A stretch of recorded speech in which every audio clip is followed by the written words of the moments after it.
အမုန်းတရားဟာမေတ္တာနဲ့လှုပ်လို့မအောင်မြင်ဘူးဆိုရင်နောက်ဒီလန်တစ်ခုသုံးချအောင်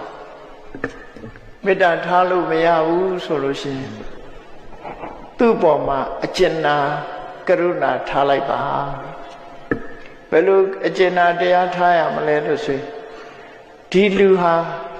အခုလိုလူဘဝရောက်နေပေမဲ့လို့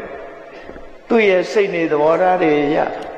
တည်သွားတာနဲ့အပင်ငယ်ရောက်မဲ့လူပဲတဏှာစရာတရဝပဲငါသူ့ကိုတုံ့ပြန်ပြီးဒုက္ခပေးစရာမလိုဘူးသူ့ဘာသူဒုက္ခရောက်မဲ့လူဖြစ်တယ်အတော်တဏှာစရာကောင်းတဲ့တရဝပဲလို့ကရုဏာထားလိုက်ပါတဲ့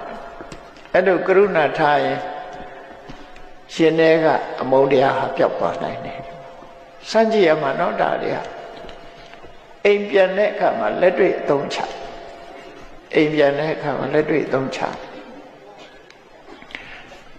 လူတွေကမေတ္တာပွားဖို့ခက်ပေမဲ့လို့ကရုဏာထားဖို့ကြတော့ကိုကအပေါ်စီးယူတဲ့သဘောဖြစ်တယ်နော်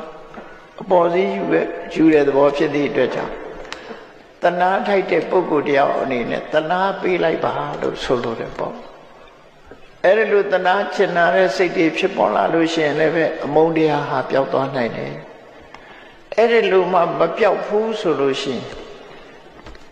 နောက်တနည်းကဥပိ္ပခာထားလိုက်ပါ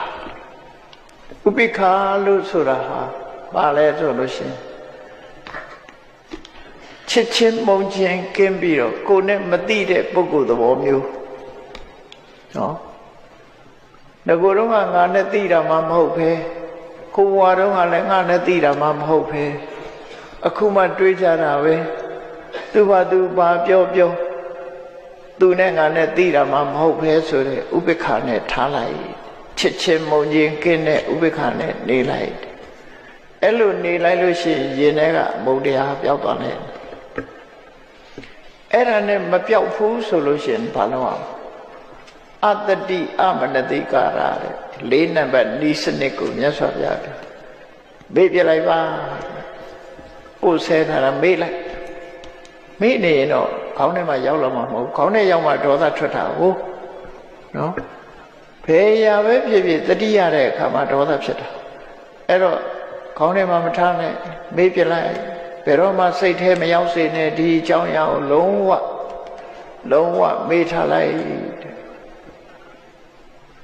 တချို့ကိစ္စကြတော့မေ့လို့ကိုမရဘူးဆိုတာတွေကရှိသေးတယ်လှသေးတာနော်